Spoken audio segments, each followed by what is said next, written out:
Hey John, Audrey's voice carried from the kitchen, cutting through the serene hum of the evening. Can you grab the wine from the cellar? Dinner's almost ready. John looked up from his bourbon, his eyes lingering on the mantel. The frame photo from last summer's family reunion caught his attention. David was in the center, flanked by him and Audrey, all grinning like they didn't have a care in the world. A warmth filled his chest as he remembered that day. David had been his wild, carefree younger brother, the kind of guy who always needed guidance but never hesitated to bring laughter into a room. Sure, love smells amazing in here. John placed a glass on the side table, stood and stretched. The faint aroma of garlic and herbs wafted from the kitchen. Audrey's cooking had always been one of her charms. He smiled, brushing off an odd sense of unease. Descending into the cellar, John felt the cool air wrap around him. His hand brushed against the light switch, and a LWH hum illuminated rows of bottles. He reached for a bottle of red, but his attention wavered when he heard a faint buzzing upstairs. Shrugging it off, John climbed back up, cradling the wine bottle. As he entered the kitchen, his phone, left on the counter, lit up. A series of messages popped onto the screen. Audrey's was plating the food. That took long enough, she teased, not even looking at him. Dinner will be cold if you keep getting distracted. John chuckled, setting the wine on the table. Just making sure I grab the right one. He picked up his phone to check the notifications. His brow furrowed. The texts were from an unfamiliar number. Can't wait for tonight. Make an excuse to get rid of him. Last night was incredible. Same time. John's stomach knotted as he reread the words. His heart thudded loudly in his chest. The room seemed to close and around him. Who's texting you this late? Audrey's asked casually, her back still turned. She was transferring mashed potatoes into a serving bowl. Her movements relaxed and practiced. John's mouth went dry. He pocketed the phone and forced a calm tone. Just some spam, you know how it is. She glanced at him over her shoulder, her expression unreadable, and then returned to the task at hand. Spam sure has gotten bold if they're sending messages at dinner time. John managed a weak laugh. Right, the nerve. Dinner was served and they sat across from each other at the dining table. The table was meticulously set just like Audrey's liked it. She poured wine into their glasses and raised hers with a smile. To us, 8 years strong. To us, John echoed, his voice less spirited than usual as Audrey's launched into a story about her day at work. John found himself staring at her. She was as beautiful as the day they'd met, her long hair cascading over her shoulders, her laughter infectious, yet now it felt like he was looking at a stranger. His mind was racing. He thought about the texts. Can't wait for tonight. They couldn't mean what they seemed to mean, could they? Earth to John, Audrey said, snapping him back to the present. You're miles away. Everything okay? He blinked, forcing a smile. Yes, sorry, just thinking about something at work. She frowned slightly. Work? I thought you said you'd leave it at the office tonight. No, he said, picking at his food. Just hard to switch it off sometimes. Audrey's nodded, her concern melting into understanding. Well, you need to relax. That's what this is. For a good meal, a glass of wine, and some time with your wife. Let me help you unwind later. She winked, her tone light. John forced a chuckle. Sounds perfect, but nothing about this evening felt perfect. After dinner, Audrey's went upstairs, claiming she needed a quick shower before their relaxing evening could begin. John stayed behind, pretending to clean up the dishes. As soon as she was out of earshot, he pulled out his phone and reread the text. His instinct screamed at him to dig deeper. He hesitated, then navigated to their shared phone account. Online, the list of calls and texts was overwhelming, but one number stood out, a series of frequent exchanges with the same unfamiliar number that had sent the messages. His breath quickened. The sound of running water from the shower above gave him a sense of urgency. John opened the messaging app, copying the unknown number into a search engine. A chill ran down his spine when the results came up. It was David's number. The wine glass in his hand shattered as it slipped to the floor. Later that night, John lay beside Audrey's in bed, staring at the ceiling. She was already asleep, her breathing steady and peaceful. His mind churned with questions and emotions, anger, betrayal, confusion. He didn't sleep at all. Instead, he replayed the memories, looking for signs he might have missed.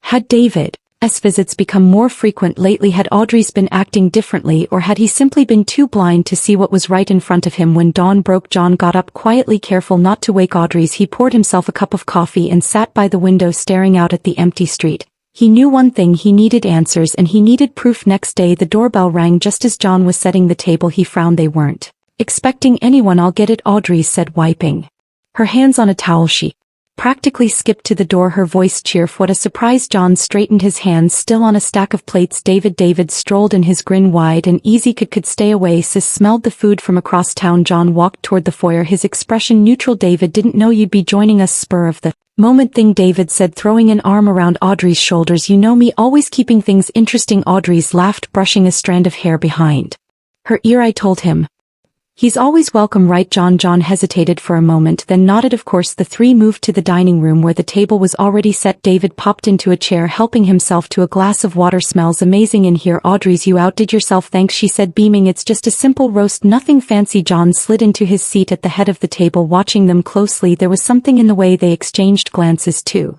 familiar, too comfortable. So John began, keeping his tone light. What brings you here tonight? Thought you'd be busy with your own plans. David smirked, leaning back in his chair. Just miss my big brother and my favorite sister-in-law. Is that a crime? Audrey's chimed in, her voice a little too cheerful. You know how David is, always popping in at the right moment. John forced a tight smile. Always. Dinner was a strange affair. The food was delicious, but John hardly tasted it. His attention kept shifting between Audrey's and Marissa's. Their laughter was too easy, their shared stories filled with unnecessary detail. David regaled them with tales of his latest escapades, most of them borderline ridiculous. And then David said, slapping the table as he laughed, the guy actually thought I was the instructor. Can you believe it? Audrey's giggled, her eyes sparkling. That's so you, David, always finding yourself in the strangest situations. John pushed his fur around his plate, his appetite fading. Must be exhausting living such an unpredictable life. David grinned, keeps me on my toes. Speaking of toes, Audrey's, remember that trip too?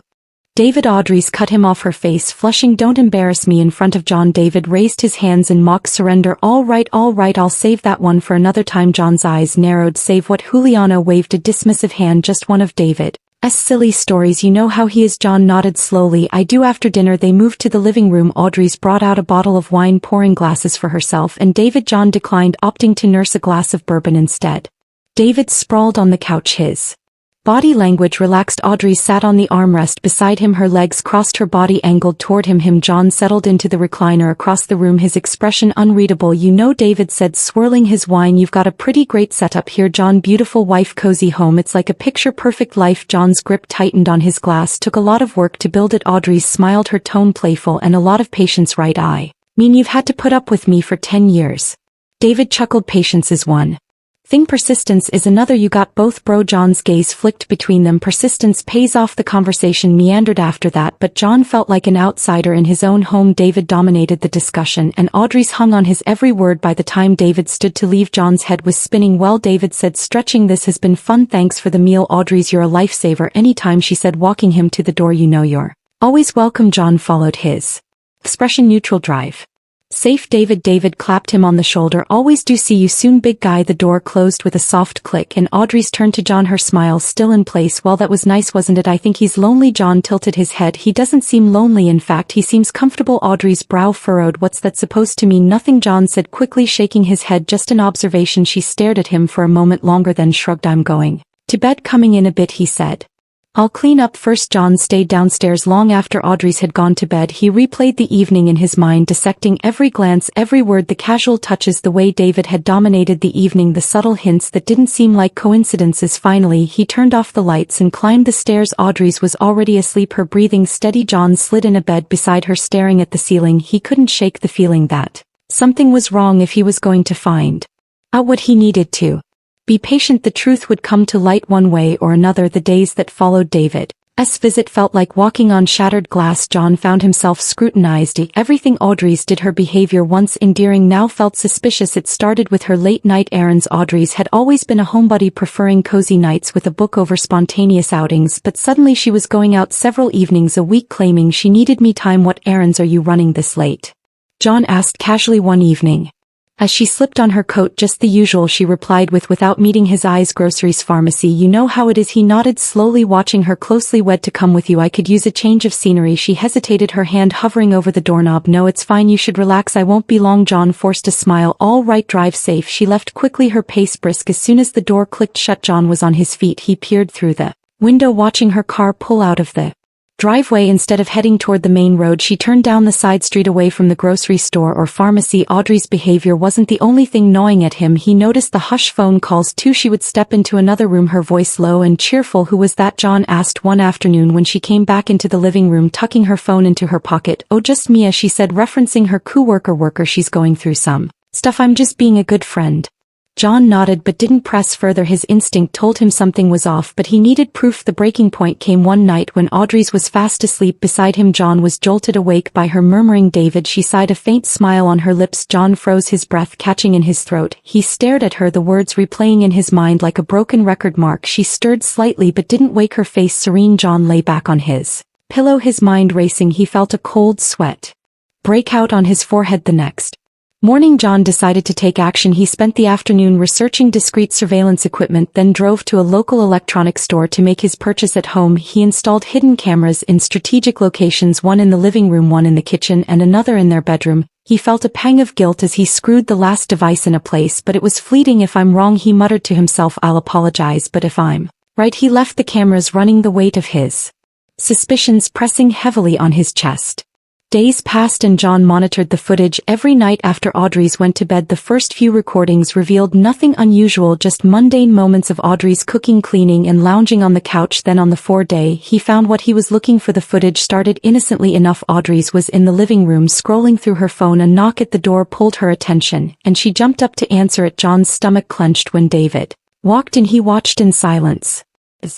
Audrey's greeted his brother with a hug that lingered too long. They sat on the couch, their voices low but their body language unmistakable. David leaned in, whispering something that made Audrey's laugh, and then they kissed. John's hands clenched into fists as the betrayal unfolded on screen. David pulled Audrey's onto his lap and their laughter turned into hushed murmurs, their movements growing intimate. John paused the footage, his chest heaving. The next morning, John sat at the kitchen table, his coffee untouched. Audrey's walked in, her face glowing as she hummed a tune. Good morning, she said brightly, pouring herself a cup of coffee. John nodded stiffly. Morning. She didn't seem to notice his tone. What's the plan for today? Anything exciting? John forced a smile. Just the usual. Yoga class later, she said, taking a sip of her coffee. He almost laughed at the audacity. Yoga class sounds relaxing. It is, she said, completely oblivious. John bit his tongue, suppressing the urge to confront her then and there. He needed to be strategic. If he acted too soon, they could twist the narrative, deny the evidence, or make him look paranoid. Later that night, as Audrey slept peacefully, John replayed the footage. This time he didn't stop at the kiss. He forced himself to watch it all, the laughter, the whispered conspiracies, and the physical betrayal. It was a twisted film starring the two people he trusted most. When the screen went dark, John sat in silence. The rage he felt earlier had simmered into something colder, sharper. He wasn't just angry, he was determined. This wasn't just a betrayal, it was a challenge, and John wasn't about to lose. John spent the next week preparing his plan, each step calculated for maximum impact. He couldn't let his anger cloud his judgment. This wasn't about an emotional outburst, it was about exposing the truth and reclaiming his dignity. He began by sending out invitations to a special anniversary dinner for their families. Both Audrey's and David received their invites alongside the rest of the family, ensuring they wouldn't suspect anything unusual. Wow, John, Audrey said, reading her invitation with a smile. You've really gone all out this time. Big family dinner for our anniversary. I didn't know you were such a romantic. John smiled back, his face calm. 18 years is a milestone. I thought it deserved a celebration. Audrey's kissed him on the cheek. You're the best. I'll start planning the menu. Don't worry about it, John replied. I've got everything under control. She looked surprised but pleased. Well, aren't you full of surprises? John nodded, his smile unwavering. You have no idea. The day of the dinner arrived and the house was buzzing with activity. John had hired a catering service to handle the food, allowing him to focus on setting the stage. He ensured every detail was perfect, from the floral arrangements to the seating chart. Audrey's, radiant in a red dress, flitted around the room greeting guests and playing the gracious hostess. John watched her, his expression inscrutable. You've outdone yourself, John, Audrey said, brushing past him. Everything looks amazing, thank you, he said. It's a special night. David arrived fashionably late, as he always did. He strolled in with his signature grin, exuding an air of casual charm. Sorry, traffic was a nightmare, he said, clapping John on the back. No problem, John replied, his tone friendly. You're just in time. The dining room buzzed with chatter as everyone settled in. John sat at the head of the table with Audrey's to his right and David to her right. Plates clinked and glasses clattered as the family enjoyed the lavish spread. Audrey's raised her glass, her smile glowing. Before we dig into dessert, I'd like to propose a toast, John. These 10 years have been wonderful. You're my rock, my partner, my everything. Here's to many more years of happiness together. The table erupted in applause and John forced a smile. Thank you, Audrey's, that means a lot. He stood, his glass in hand. If I may, I'd like to add to that. Here's to loyalty, trust, and most importantly, the truth. Audrey's smile faltered slightly, her brow furrowing. Of course, those are the Foundations of a good marriage. John nodded. Exactly, and tonight I'd like to share something with all of you. He pulled out his phone, holding it up for everyone to see. With a single tap, the living room TV flickered to life. The room fell silent as the screen displayed a video. The footage began innocently enough, showing David entering the house and greeting Audrey's, but as the moments played out, the mood in the room shifted. The hugs lingered too long, the whispers too intimate, then came the kiss, the laughter, the betrayal laid bare. Gasps echoed around the table. Audrey's face turned ashen, her mouth opening and closing like a fish out of water. John, she stammered, what is this? Where did you get this? David shot to his feet, his face red. What the hell, man? This is out of context. Out of context. John's voice was cold, his eyes locked on David. What part of this is out of context? The part where you kiss my wife, or the part where you planned your next rendezvous? The room erupted into chaos. Audrey's grabbed John's arm, her eyes pleading, John, please let me explain. It's not what it looks like. John yanked his arm away, his voice cutting through the noise. It's exactly what it looks like. Audrey's, don't insult everyone's intelligence by pretending otherwise. David tried to step in, his tone defensive. Look, John, the first no, this looks bad, but John rounded on him, his fury barely contained. Looks bad? You think betraying your own brother is just a bad look? You've crossed every line. David, their parents seated near the center of the table, looked horrified. John's father spoke first, his voice trembling. David, is this true? How could you do something like this? David stammered, his bravado crumbling under the weight of the evidence. It just happened. Okay, I didn't mean for it to go this far. Audrey's collapsed into her chair, tears streaming down her face. John, I'm so sorry. I made a terrible mistake. Please forgive me. John's gaze was icy. You didn't make a mistake, Audrey's. A mistake is forgetting our anniversary or burning dinner. This was a choice over and over again. You chose to betray me. Audrey sobbed, her hands clutching at his. I'll do anything to make this right. Please, John, don't do this to us. John pulled his hands away, his expression resolute. There is no us anymore. Audrey's face drained of color, her hand shot to her mouth, trembling. David froze, his confident grin replaced by wide-eyed panic. John, Audrey's voice cracked. I can explain. John stood from his seat, his expression cold. He raised a hand, silencing her. Explain what? Audrey's that. The man I trusted most, my own brother, is the one you've been sneaking around with. That the woman I devoted 10 years of my life to thought it was fine to humiliate me under my own roof. The room was thick with tension, every eye on the trio at the center of the storm. John, please, Audrey's begged, tears spilling down her cheeks. It's not what you think. John barked, a bitter laugh. Now what I think? Do you really expect me to believe this was some kind of misunderstanding? I watched you, I heard you. He gestured to the screen where the incriminating footage had mercifully paused. Don't insult my intelligence. David, ever the charmer, attempted to step and look. John, he began, standing cautiously. I get it, you're hurt, but we didn't mean for you to find out like this. John's fist shot out before David could finish, connecting with his jaw. The impact was immediate and brutal. David stumbled backward, crashing into the table, please, and glasses shattered on the floor, amplifying the chaos. The room erupted. John, stop, Audrey screamed, rushing to David, who was sprawled on the ground, clutching his face. Blood trickled from the corner of his mouth as he glared up at John, his bravado completely shattered. Don't you dare play the victim, John growled, pointing a shaking finger at David. You knew exactly what you were doing, both of you. David scrambled to his feet, his hands raised defensively. Look, I made a mistake, okay? I didn't mean for it to get this far. John's laugh was cold and mirthless. A mistake is spilling coffee, David. Sleeping with your brother's wife.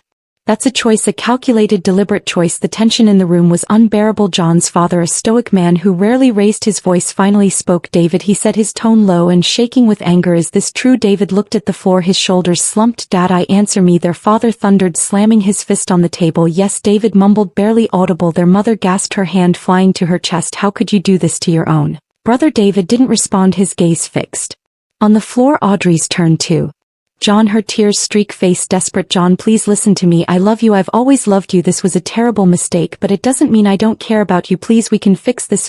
John's voice was icy, cutting through her pleas like a blade. You don't fix a shattered trust, Audrey's. You don't repair a marriage when the foundation is gone. And don't you dare talk to me about love. If you loved me, you wouldn't have done this. She reached out to him, but he stepped back, his gaze unwavering. John, please, she sobbed. Don't throw away everything we built together. You already threw it away, he replied, his voice calm but firm. I'm just making it official. The remaining guests looked on in horrified silence. John's mother stood and approached him hesitantly. John, she said softly, let's all calm down and talk this through. This doesn't have to end like this. John shook his head. Mom, with all due respect, this is between me, Audrey's, and David. I appreciate everyone being here tonight, but this was the point of inviting you. All I wanted you to see the truth. Turning to the room, he continued, for too long I've put up with lies and deceit. No more. Everyone here deserves to know what's really been going on. He gestured to the screen, which still displayed the damning image of Audrey's and David locked in an embrace. This is who they are, and now they'll live with the consequences. David, sensing the tide had completely turned against him, mumbled something under his breath and made for the door. I'm out of here, he muttered. Blood still trickling from his split lip. Good, John said. Don't come back. Audrey's turned to follow David, her desperation palpable. Wait, David, don't go. John's voice stopped her cold. You're not going anywhere, Audrey's. This is your mess to face, not his escape plan. She froze, looking between John and David as though unsure who to beg for help. Finally, she crumpled into a chair, her sobs filling the silence as the last of the guests trickled out, murmuring their awkward goodbyes. John remained by the door, watching them leave. His father paused on his way out, placing a firm hand on John's shoulder. Son, he said, his voice heavy with sadness. I'm sorry this happened. You didn't deserve any of it. John nodded, his jaw tight. Thanks, Dad. I'll be okay. His mother approached him, her face etched with concern. John, are you okay? He nodded, his movements calm. I'll be fine, Mom. It's time for a fresh start. When the door finally closed, John turned to find Audrey still sitting at the table, her face buried in her hands. John, she whispered, looking up at him with red-rimmed eyes. What happens now? What happens now? He said evenly, is that you pack your things. I don't care where you go, but you're not staying here. This marriage is over. Her face crumpled, but she didn't argue for once. She seemed to understand the gravity of her actions. John watched her retreat up the stairs, her sobs echoing faintly. He didn't follow. Instead, he sank into a chair, the weight of the evening finally settling on his shoulders. For the first time in weeks, he felt a strange sense of peace. The truth was out. The healing could begin. The house was eerily quiet after the last guest had left. John stood in the center of the living room, his arms crossed as he stared at Audrey's. She sat on the couch, her makeup smeared and tears running down her face. John, please, she said, her voice breaking. I made a mistake, a terrible mistake, but it doesn't mean I don't love you. We can fix this. I'll do anything. John's jaw tightened. You made a choice, Audrey's, over and over again. You chose him. You chose betrayal. Don't stand there and try to convince me it was a mistake, she sobbed, sinking to her knees in front of him. Please, I'll go to therapy. I'll cut him out of my life completely. I'll do whatever it takes. Just don't end us like this. John stepped back, putting distance between them and us. You ended us the moment you decided I wasn't enough for you. Don't try to rewrite the story now, because the truth came out. A loud knock on the door interrupted them. John strode over and opened it to find David standing on the porch, his lips still swollen from earlier. I need to talk to you, David said, his voice low. John laughed bitterly. Talk about what you've done. Enough talking, whispering. Actually, in this house, look, I messed up. David began, his hands up in a pleading gesture. I know I don't deserve your forgiveness, but you're damn right you don't. John snapped. You think I want to hear some half-ass apology? You betrayed me, David, my own brother. You're not even worth the anger I feel. Audrey stood, her voice desperate. David, just leave. You're only making this worse. David ignored her. John, we're family. We've been through so much together. Can we at least try to fix this? John stepped closer, his voice low and dangerous. We stopped being family the moment you decided to sleep with my wife. Now get the hell off my property. David hesitated, but the look in John's eyes left no room for argument. He turned and walked away, muttering under his breath as the door slammed shut. John turned back to Audrey's. You two pack your things. Audrey's eyes widened in panic. What, John? No, I have nowhere to go. Please just let me stay. We can work through this. John shook his head. You should have thought about that before you destroyed everything. You don't get to stay here and pretend nothing happened. She rushed to him, grabbing his hands. John, I'm begging you, don't do this. I'll change. I'll be the wife you deserve. Please give me another chance. He pulled his hands away, his expression resolute. You had 10 years of chances. I'm done giving you more. By now the commotion had drawn attention from the neighbors. Lights flickered on in nearby houses and curtains were pulled aside as curious eyes peered out into the night. John opened the front door and pointed to the street out. Audrey's froze, her face a mix of disbelief and humiliation. John, you can't be serious. Not like this, not in front of everyone. He stared at her, unyielding. You weren't worried about everyone when you were sneaking around behind my back. Get out. She gathered her purse and coat with trembling hands, her sobs audible with every step as she stepped outside. Neighbors began stepping onto their porches, whispering amongst themselves. What's going on? One neighbor asked. Looks like trouble in paradise, another said, smirking. Audrey's turned to John. One last time. I'll do anything, John, just say the word and I'll fix this. John's voice was calm but firm. The only thing I want is for you to leave. That's the only fix left. David, who had lingered at the edge of the driveway, walked up to Audrey's. Come on, I'll take you somewhere. Don't, John called out. David stopped in his tracks, his shoulders tensing. John stepped forward, addressing the gathered neighbors without looking at his brother. For anyone curious, my wife and my brother decided to have an affair behind my back tonight. They're facing the consequences. The crowd murmured, their whispers growing louder. David turned red, his fists clenching. You didn't have to announce it to the whole neighborhood. John's laugh was sharp. You humiliated me, and private. It's only fair the world knows what you really are. Audrey's grabbed David's arm, pulling him toward his car. Let's just go, she muttered, her face burning with shame as they drove off. John stood in the doorway, watching them disappear into the night. The neighbors began retreating back into their homes, their expressions a mix of curiosity and satisfaction. Inside the house felt strangely empty. John began cleaning up the remnants of the disastrous evening, gathering plates and broken glasses with methodical precision. The silence was almost comforting. His phone buzzed on the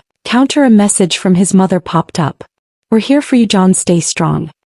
He stared at the screen for a moment before typing back, "Thanks Mom, I'll be okay." For the first time in weeks he felt a flicker of peace. It wasn't over, not by a long shot, but the hardest part was done. The truth was out and there was no turning back. The days following the dramatic confrontation were a blur of conflicting emotions for John. Anger, grief, and an odd sense of relief swirled within him as he navigated his new reality. He kept himself busy, filling the silence of his home with the hum of productivity. John began each day with a strict routine. Morning runs helped burn away the lingering frustration, each step pounding out his anger. Afterward he'd shower, dress, and head to work, immersing himself in projects he'd once left on the back burner. One Tuesday evening John found himself sitting across from a therapist, a woman named Dr. Ramirez. Her calm, no-nonsense demeanor made it easier for him to open up. "You've been through a significant betrayal," she said, her tone neutral yet empathetic. "How are you coping with the emotions?"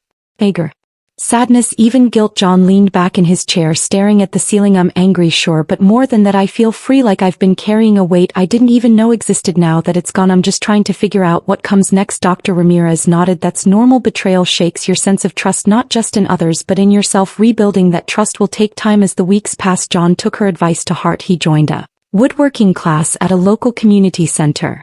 Something he'd always been curious about but never pursued. The scent of freshly cut wood and the rhythmic sound of saws became a balm for his frayed nerves. At first his work was clumsy, uneven cuts, splintered edges, but he found solace in the process. One evening as he was sanding the edge of a table he'd been working on, the instructor approached. "You've got a good eye for detail," the man said, nodding at John's work. John chuckled. "Still learning, but it's nice to build something that doesn't fall apart." It was during one of these classes that he met Audrey. She was a petite woman with a bright smile and an easy laugh, her hands already covered in sawdust. When she introduced herself, "First time here?" she asked, glancing at the rough bench John was working on. "Yeah," John replied, wiping his hands on a rag. "Try to pick up a new hobby." "What about you?" Audrey's smile faltered slightly, but she quickly recovered. "Second time, thought I'd try something different to clear my head." They were side by side that evening, trading stories about their projects. By the end of the class, John found himself looking forward to seeing her again. Over the next few weeks their friendship grew. They started grabbing coffee after class, talking about everything from favorite movies to the challenges of rebuilding a life after betrayal. One evening as they sat in a quiet cafe, Audrey opened up about her past. "My ex-husband," she began, stirring her coffee, "absently cheated on me with my best friend. It was devastating at first, but looking back it was probably the best thing that ever happened to me."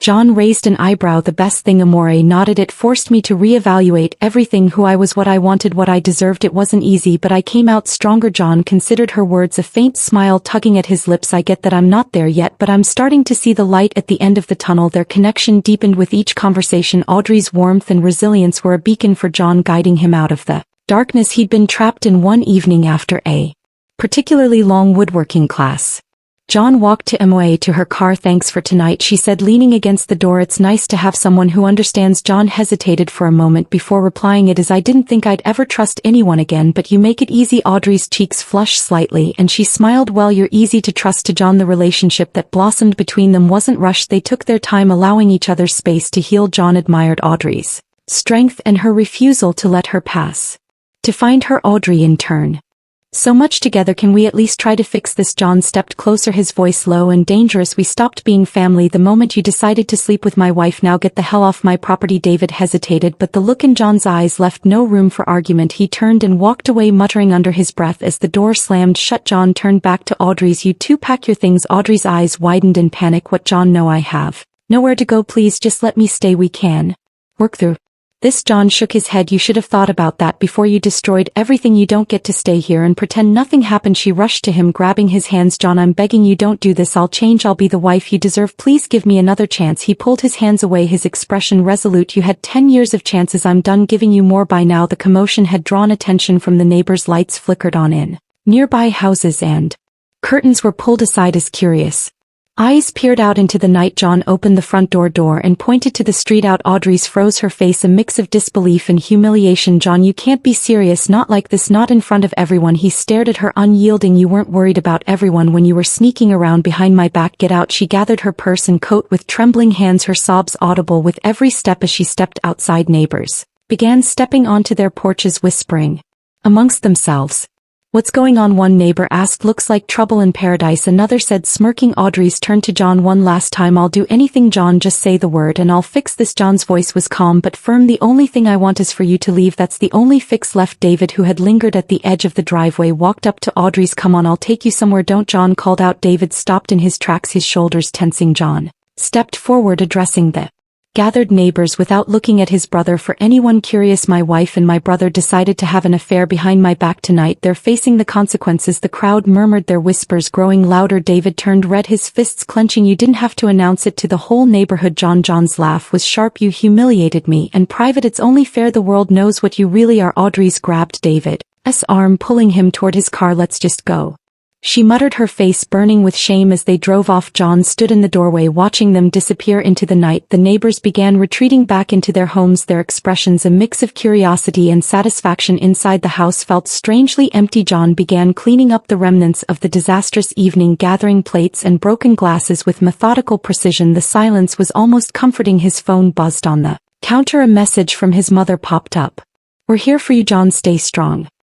He stared at the screen for a moment before typing back, thanks, Mom, I'll be okay. For the first time in weeks, he felt a flicker of peace. It wasn't over, not by a long shot, but the hardest part was done. The truth was out, and there was no turning back. The days following the dramatic confrontation were a blur of conflicting emotions for John. Anger, grief, and an odd sense of relief swirled within him as he navigated his new reality. He kept himself busy, filling the silence of his home with the hum of productivity. John began each day with a strict routine. Morning runs helped burn away the lingering frustration, each step pounding out his anger. Afterward, he'd shower, dress, and head to work, immersing himself in projects he'd once left on the back burner. One Tuesday evening, John found himself sitting across from a therapist, a woman named Dr. Ramirez. Her calm, no-nonsense demeanor made it easier for him to open up. You've been through a significant betrayal, she said, her tone neutral yet empathetic. How are you coping with the emotions? Anger, sadness, even guilt. John leaned back in his chair, staring at the ceiling. I'm angry, sure, but more than that, I feel free, like I've been carrying a weight I didn't even know existed. Now that it's gone, I'm just trying to figure out what comes next. Dr. Ramirez nodded. That's normal. Betrayal shakes your sense of trust, not just in others but in yourself. Rebuilding that trust will take time. As the weeks passed, John took her advice to heart. He joined a woodworking class at a local community center, something he'd always been curious about but never pursued. The scent of freshly cut wood and the rhythmic sound of saws became a balm for his frayed nerves. At first his work was clumsy, uneven cuts, splintered edges, but he found solace in the process. One evening, as he was sanding the edge of a table he'd been working on, the instructor approached. You've got a good eye for detail, the man said, nodding at John's work. John chuckled, still learning, but it's nice to build something that doesn't fall apart. It was during one of these classes that he met Audrey. She was a petite woman with a bright smile and an easy laugh, her hands already covered in sawdust. When she introduced herself, first time here, she asked, glancing at the rough bench John was working on. Yeah, John replied, wiping his hands on a rag. Try to pick up a new hobby. What about you? Audrey's smile faltered slightly, but she quickly recovered. Second time, thought I'd try something different to clear my head. They were side by side that evening, trading stories about their projects. By the end of the class, John found himself looking forward to seeing her again. Over the next few weeks, their friendship grew. They started grabbing coffee after class, talking about everything from favorite movies to the challenges of rebuilding a life after betrayal. One evening, as they sat in a quiet cafe, Audrey opened up about her past. My ex-husband, she began, stirring her coffee, absently cheated on me with my best friend. It was devastating at first, but looking back, it was probably the best thing that ever happened to me. John raised an eyebrow. The best thing? Amore nodded. It forced me to reevaluate everything, who I was, what I wanted, what I deserved. It wasn't easy, but I came out stronger. John considered her words, a faint smile tugging at his lips. I get that I'm not there yet, but I'm starting to see the light at the end of the tunnel. Their connection deepened with each conversation. Audrey's warmth and resilience were a beacon for John, guiding him out of the darkness he'd been trapped in. One evening, after a particularly long woodworking class, John walked to Emoe to her car. Thanks for tonight, she said, leaning against the door. It's nice to have someone who understands. John hesitated for a moment before replying, it is. I didn't think I'd ever trust anyone again, but you make it easy. Audrey's cheeks flushed slightly and she smiled. Well, you're easy to trust. To John, the relationship that blossomed between them wasn't rushed. They took their time, allowing each other space to heal. John admired Audrey's strength and her refusal to let her pass to find her. Audrey, in turn, appreciated John's sincerity and the way he was slowly rediscovering joy in the simple things. One weekend, Audrey invited John to a park where a local art festival was being held. They strolled through booths of handcrafted goods, pausing to admire intricate pottery and colorful paintings. At one booth, John picked up a small wooden figurine of a bird, its wings spread as if in flight. "It reminds me of you," Audrey said, smiling softly. "Me?" John asked, tilting his head. She nodded. "You're like this bird, broken once maybe, but still capable of soaring." John looked at her, the weight of her words settling over him. "You make me feel like I can." Audrey took his hand, her grip firm yet gentle. "That's because you can." In time, John realized that his pain, while still present, no longer defined him. The betrayal that had once consumed him had become a stepping stone to a new life, a life filled with purpose, creativity, and the possibility of love. Sitting on his porch one evening watching the sunset, Vic felt a sense of peace he hadn't known in years. Audrey's laughter echoed in his mind, a reminder that even in the face of heartbreak there was always hope for a brighter tomorrow. The soft morning light filtered through the windows of John's new home, illuminating the cozy living room. The scent of freshly brewed coffee mingled with the faint aroma of sawdust from the workshop in the backyard. John stood by the mantel, running his fingers over the smooth surface of a handcrafted wooden frame that displayed a photo of him and Audrey from their honeymoon in mountains. "Admiring your work again," Audrey's voice rang out playfully as she entered the room, a steaming mug in each hand. John turned, smiling as he took one of the mugs. "Just appreciating how far we've come. Feels like a lifetime ago, doesn't it?" Audrey nodded, setting her mug down on the coffee table. "It does, but I think that's the beauty of it. Every piece of the journey brought us here." John's journey to this peaceful morning had been anything but easy. Years had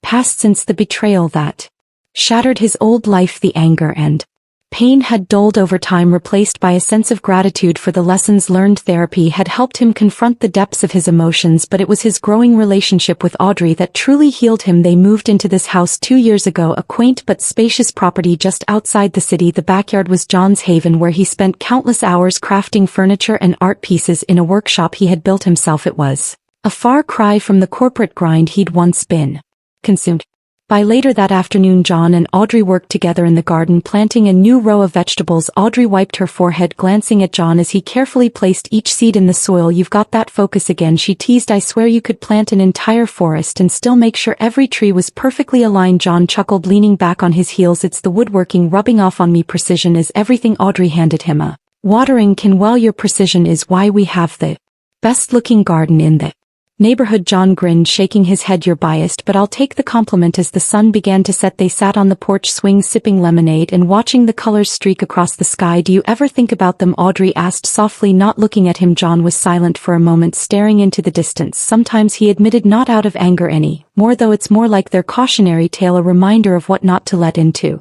my life again." Audrey leaned her head on his shoulder. "You've come so far, John. It's inspiring. Honestly, most people would have let something like that destroy them." "It almost did," he said quietly, "but then I realized I didn't want to be defined by their choices. I wanted to be better, to live better." News of Audrey's and David occasionally trickled in from mutual acquaintances. David, once so smug and confident, had bounced between jobs and was now living in a rundown apartment on the outskirts of town. Audrey's arranged from both her family, and David worked as a cashier at a small grocery store. Audrey, ever the empathetic soul, had asked John once if he felt sorry for them. "Not really," John had replied. "At the time they made their choices, now they're living with the consequences. I've got my own life to focus on." John's woodworking business had become a surprising success. What started as a hobby had grown into a full-fledged operation, with commissions coming in from across the state. Audrey handled the marketing and customer communication while John focused on creating. One evening, as John sanded the edges of a custom dining table, Audrey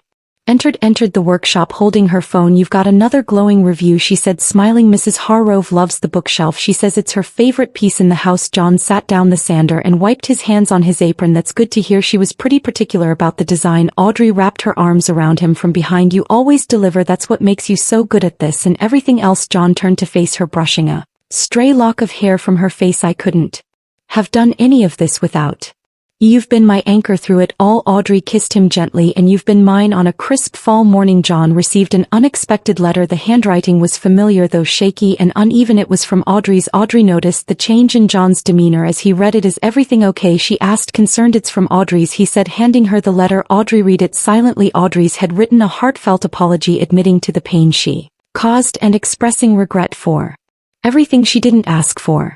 Forgiveness only for a chance to clear her conscience. What do you think? Audrey asked, watching John closely. John shrugged. I don't feel much, to be honest. I've already forgiven her in my own way, not for her sake but for mine. I don't need anything more from her. Audrey nodded. That's a healthy way to look at it. Closure doesn't always come from the other person, does it? John smiled faintly. No, it doesn't. I found mine a long time ago. That evening they hosted friends for dinner, their laughter filling the house as John watched Audrey chatting animatedly with a guest. He felt an overwhelming sense of gratitude when the evening wound down and the guest had left. John and Amoris sat on the porch again, the quiet of the night wrapping around them. Life is a funny way of working out, doesn't it? John said, his tone thoughtful. Audrey squeezed his hand. It does, especially when you refuse to let the past define you. John looked at her, his heart full. I never thought I'd find this kind of happiness again, but with you it feels like I found everything I was missing. Audrey leaned closer, resting her head on his shoulder. That's because you were open to it, John. You let yourself heal, and now we've got the rest of our lives to keep building something beautiful. As they sat there, the stars twinkling above them, John felt the weight of his past finally lift. He had risen from the ashes of betrayal, not just surviving but thriving, and for the first time in years he felt truly at peace.